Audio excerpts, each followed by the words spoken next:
അൻപതിലേറെ നവാഗത സംവിധായകർക്ക് അവസരം നൽകിയ മമ്മൂട്ടിയാണ് ലോഹിതദാസിനെയും ലാൽ ജോസിനെയും ബ്ലെസിയെയും വൈശാഖിനെയുമെല്ലാം സിനിമയിലേക്ക് കൈപിടിച്ചു നടത്തിയത്.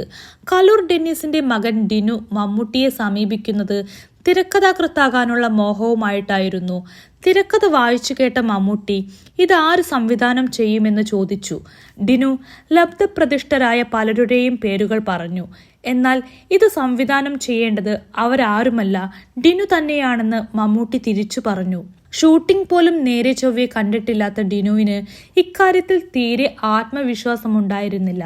ഒഴിഞ്ഞുമാറാൻ ശ്രമിച്ച ഡിനുവിനോട് മമ്മൂട്ടി പറഞ്ഞത് ഇങ്ങനെയാണ്: ഈ സ്ക്രിപ്റ്റ് ഈ ലെവലിൽ കൺസീവ് ചെയ്ത നിനക്ക് ഈ സിനിമ സംവിധാനം ചെയ്യാനും സാധിക്കും. തുടക്കക്കാരനെ വിശ്വസിച്ച് വൻ ബജറ്റുള്ള പടം ഏറ്റെടുക്കാൻ പല നിർമ്മാതാക്കളും തയ്യാറായില്ല. വർഷങ്ങൾ കടന്നുപോയിട്ടും മമ്മൂട്ടിക്ക് ഡിനുവിലുള്ള വിശ്വാസം നഷ്ടമായില്ല. ഒടുവിൽ നിർമ്മാതാവ് വന്ന് ഷൂട്ടിംഗ് ആരംഭിച്ചു. പിന്നീട് നടന്ന ഒരു പത്രസമ്മേളനത്തിൽ മമ്മൂട്ടി പറഞ്ഞു, അന്ന് ഞാൻ ധൈര്യം കൊടുത്തെങ്കിലും യാതൊരു പരിചയവുമില്ലാത്ത ഈ പയ്യൻ എങ്ങനെ പടം ചെയ്യുമെന്ന ആശങ്ക എനിക്കുണ്ടായിരുന്നു. പക്ഷെ ഡിനു എന്നെ ഞെട്ടിച്ചു കളഞ്ഞു. ലാപ്ടോപ്പിൽ സ്റ്റോറി ബോർഡൊക്കെ തയ്യാറാക്കി വ്യക്തമായ പ്ലാനിങ്ങോടെയാണ് അയാൾ സെറ്റിൽ വന്നത്.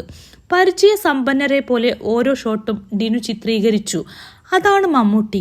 ആരും കാണാത്തത് കാണുന്നു, ആരും ഏറ്റെടുക്കാത്തത് സധൈര്യം ഏറ്റെടുക്കുന്നു. സെറ്റിൽ നന്നായി പണിയെടുക്കുന്ന സെൻസിബിളായ സഹസംവിധായകരെ കണ്ടാൽ മമ്മൂട്ടി അങ്ങോട്ട് കയറി ചോദിക്കും, സ്വന്തമായി പടമൊന്നും ചെയ്യേണ്ടടേ, നമുക്ക് പറ്റിയ കഥയുണ്ടെങ്കിൽ പറ എന്ന്.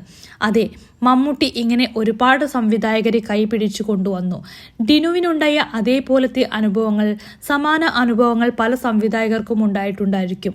അതിലും വ്യത്യസ്തമായ അത്ഭുതപ്പെടുത്തുന്ന അനുഭവങ്ങൾ ഉണ്ടായിട്ടുണ്ടായിരിക്കും. ഏതായാലും മമ്മൂട്ടി അങ്ങനെ മലയാള സിനിമയിലേക്ക് ഒരു കൂട്ടം നല്ല സംവിധായകരെ നമുക്ക് തന്നിട്ടുണ്ട്. മറ്റൊരു നടനും ഒരിക്കലും ഇത്രയും നിരീക്ഷണത്തോടെ നല്ല സംവിധായകരെ കണ്ടെത്താൻ മലയാള സിനിമയിൽ കഴിഞ്ഞിട്ടില്ല. അതുകൊണ്ടെല്ലാം തന്നെ മമ്മൂട്ടി ഒരു അത്ഭുതമായി നിലനിൽക്കുന്നു.